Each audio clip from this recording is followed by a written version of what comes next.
celle-ci. Celle-ci, c'est celle où il y a les repères, là, que je diminuerai tout à l'heure parce qu'ils sont un peu trop marqués. D'accord. Et quand ça sera accroché, donc pour le moment, j'avais mis à la même hauteur, j'ai des doutes. Installer ses œuvres, ça fait partie du boulot d'artiste. Ben oui, je pense. Moi, j'y tiens beaucoup.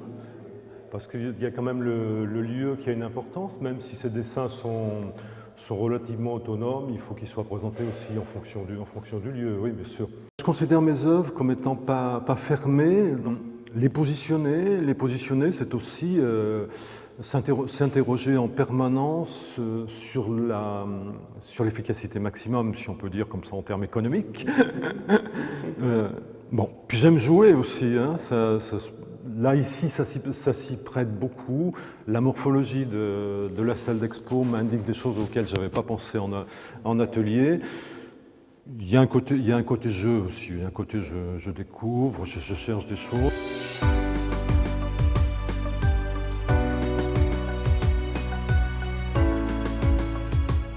J'ai fait un choix dans cette expo de présenter un certain nombre de blocs, d'œuvres qu'on peut considérer comme autonomes, c'est-à-dire qui n'ont pas la même expression stylistique, qui sont reliés par des idées, par des notions, mais il faut que ça reste des blocs. Il faut que cette exposition raconte une histoire. Nécessairement. Je crois que ça fait très longtemps que je travaille et l'héritage que j'ai du dessin, puisque maintenant je ne fais que du dessin, y compris les travaux qui sont sur toile, que je considère comme étant des dessins, oui, elle raconte ce long passé avec le dessin, même si ma formation initiale est une formation de peinture.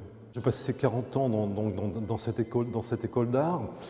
Et j'y étais très bien pour plein de raisons. La première, c'est que ça me faisait réfléchir, penser. Bon, la chose qui était un petit peu moins positive, c'est que j'avais moins le temps de me consacrer à mon travail. Donc maintenant, c'est le moment.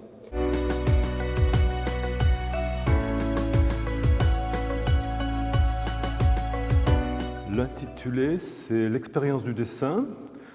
L'expérience du dessin 2, forcer le trait, dans la mesure où cette expo fait suite à celle qui m'avait été offerte à l'ENSA l'an dernier en fin de carrière.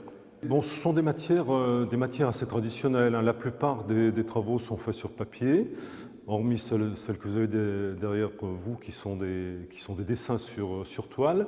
Et par exemple, sur ces travaux-là, sont des techniques qui partent en général, même tout le temps, de techniques dites diluables à l'eau, comme la peinture acrylique, et qui peu à peu sont en couches successives montées par des peintures à l'huile, pour être très simple, hein. C'est l'histoire des histoires traditionnelles du plus gras sur plus maigre. La manière dont je travaille, qui est une manière, vous avez pu le voir, assez précise, qui reflète une histoire du dessin aussi dans la manière de tracer avec les hachures. C'est un travail long, mais la longueur n'est pas un exploit, c'est la nécessité qui fait sens.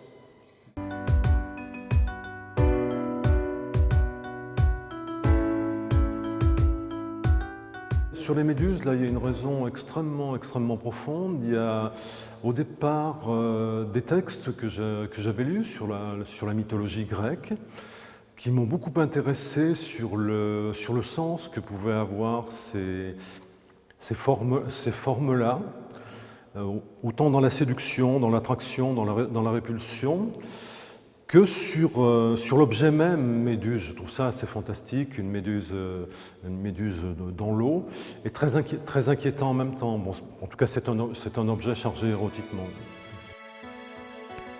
Je suis une ancienne étudiante de Bernard, je suis aux Beaux-Arts de Limoges. Du coup, il a été mon professeur et j'ai déjà travaillé avec lui pour d'autres accrochages. Bien sûr que c'est toujours intéressant réciproquement, hein. Bon, Cécile a travaillé quand je faisais des cours à l'ENSA, hein, quand je distribuais mes cours. Et bon, il y a eu une espèce de partage parce qu'elle dessinait beaucoup. Donc il y a un écho comme ça. Une grande écoute et un vrai intérêt pour ses étudiants et pour aider ses étudiants à avancer. Je pense que le rapport à l'enseignement nourrit aussi la création.